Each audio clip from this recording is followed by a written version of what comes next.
พยากรณ์อากาศประจำวันที่ 17 เมษายน 2025 ความกดดันต่ำของอากาศร้อนยังปกคลุมอยู่ทั่วทุกภาคของประเทศลาวด้วยกำลังปานกลางสมทบกับกระแสลมตะวันตกพัดปกคลุม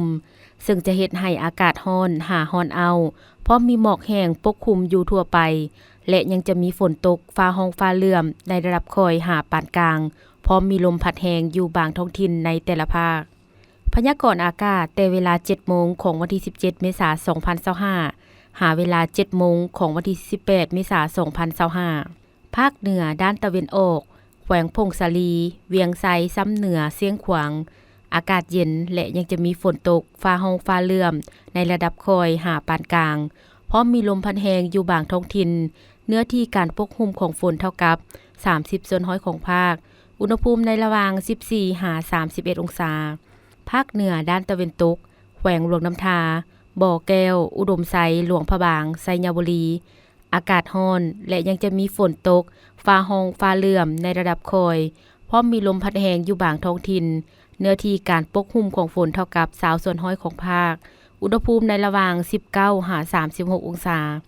นครหลวงเวียงจันทน์อากาศร้อนพร้อมจะมีหมอกแห้งปกคลุมอยู่ทั่วไป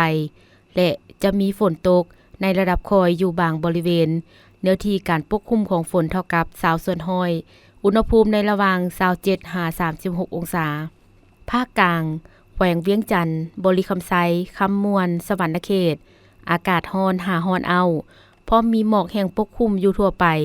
และยังจะมีฝนตกฟ้าร้องฟ้าเหลื่อมในระดับค่อยพร้อมมีลมพัดแรงอยู่บางท้องถิ่นเนื้อที่การปกคลุมของฝนเท่ากับ 20% ของภาคอุณหภูมิในระหว่าง 21-38 องศาแขวงไซสมบูรณ์อากาศเย็นและยังจะมีฝนตกในระดับค่อยอยู่บางบริเวณเนื้อที่การปกคลุมของฝนเท่ากับ 10% อุณหภูมิในระหว่าง 19-32 องศาภาคใต้แขวงสารวันจำปาสักเซกองอัตตปืออากาศร้อนหาร้อนเอาพร้อมมีหมอกแห้งปกคลุมอยู่ทั่วไปและยังจะมีฝนตกฟ้าร้องฟ้าเหลื่อมในระดับค่อยหาปานกลางพร้อมมีลมพัดแรงอยู่บางท้องถิ่นเนื้อที่การปกคลุมของฝนเท่ากับ 40% ของภาคอุณหภูมิในระหว่าง 21-39 องศาสำหรับเขตภูเพียงบริเวณ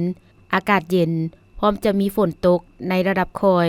และมีลมพัดแรงเป็นบางโอกาสเนื้อที่การปกคลุมของฝนเท่ากับ 15% อุณหภูมิในระหว่าง 17-29 องศาแสงคำจันทวงศ์อ่านสบายดี